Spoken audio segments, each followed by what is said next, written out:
爱生活，爱美食。大家好，我是小丽。我们今天来做一款非常好吃的坚果燕麦蛋糕，做法特别简单，无糖、少油，满满的坚果，越嚼越香。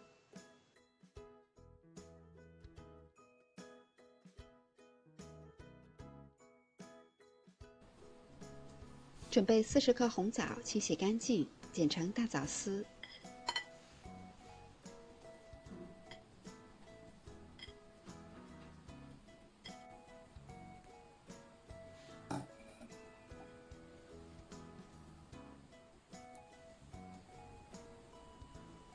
准备150克的即食燕麦片，加入大枣丝。另外，我又准备了50克的混合坚果和葡萄干，放入碗中。加入3克无铝泡打粉，先大致拌匀。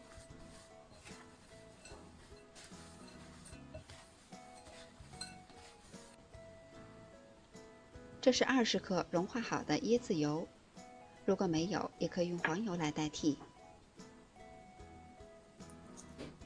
打入1颗鸡蛋，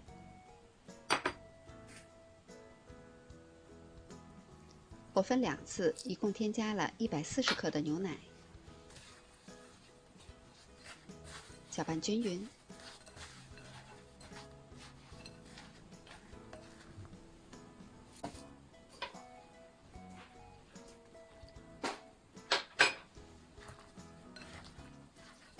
添加牛奶的量要自己来掌握，拌到燕麦片很湿润的状态就可以。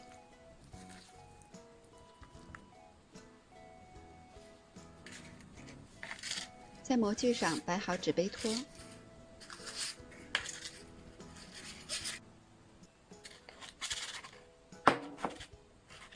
把我们拌好的材料直接用小勺盛入纸杯中。在这一步，我建议大家尽量把红枣丝和坚果放到蛋糕的里边，避免在表面烤的时间过长，颜色会变黑。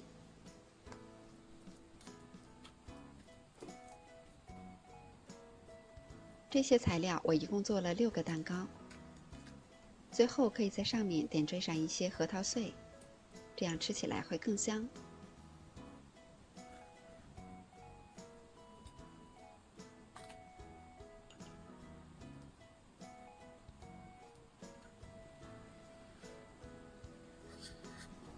烤箱开上下火180度，提前预热，把烤盘放在最下层的位置，烤25到30分钟。因为烤箱之间是有差异的，所以具体的时间和温度要根据实际情况来适当的调节。烤至上色均匀就可以出炉了。烤好的蛋糕我们先脱模，晾至温热就可以开动了。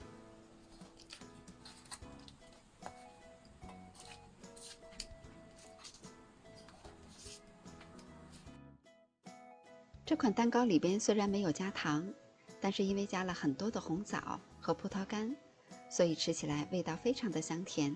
蛋糕的整个外面一层都是非常酥脆的，还有淡淡的椰香，搭配上满满的坚果，吃到嘴里呀，又酥又香，真的是好吃极了。喜欢的小伙伴们也动手做起来吧。我是小丽，喜欢我的视频请关注留言，感谢您的收看，明天见。